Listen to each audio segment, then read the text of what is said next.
What it's like being a nympho. This is something I rarely talk about. It's been a problem all my life, not for me, but for other people. Not only am I sexually promiscuous, I am just sexual, period. It used to give me a lot of trouble when I was younger. I thought everyone had a sex drive like mine, but I was dead wrong.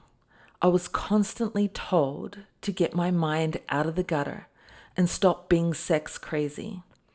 I was an embarrassment to my family. I was even diagnosed as a sex addict and was forced to go to therapy with a stint in a convent.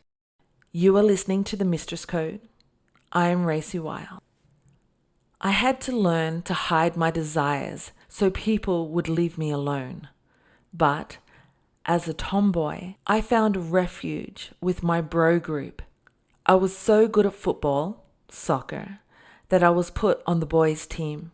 It was amazing because I discovered the boys were just as sexual and dirty about it as me. I became one of the boys, but every now and then they would realize I was the only girl in the room. And when we were teenagers, I had to learn to deflect their advances by being seen as much as a boy as possible. It was annoying when my breast came in. I quickly learned that to avoid tricky situations, I needed a boyfriend. So all through my teens, I was always a girlfriend to someone.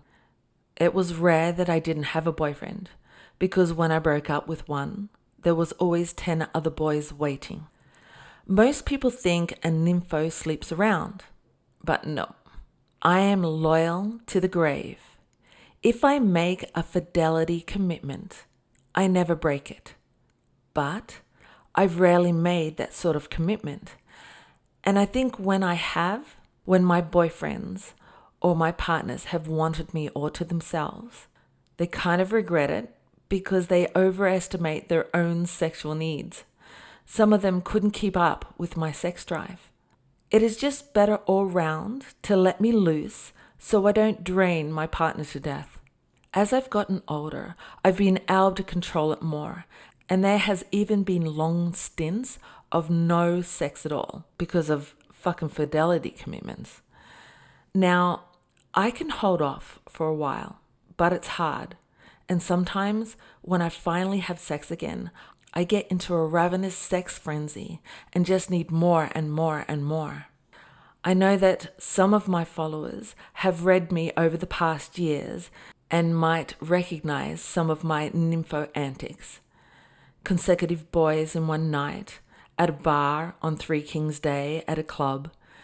And I'm strategic too. If I know I will have one for the night, I will torture him by needing it over and over again without allowing him to climax himself so I can at least get a few more in before he's done. But I'm also noticing that my sex drive is starting to splinter.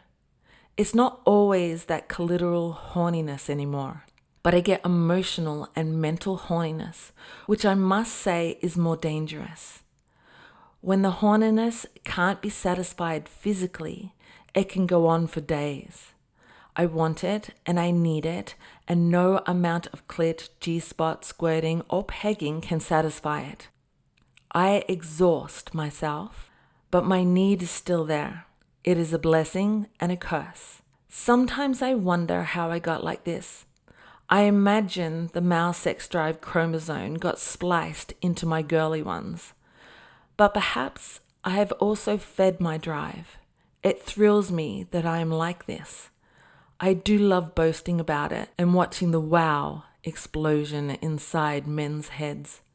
A girl who can not only keep up with them, but surpass them is very rare indeed.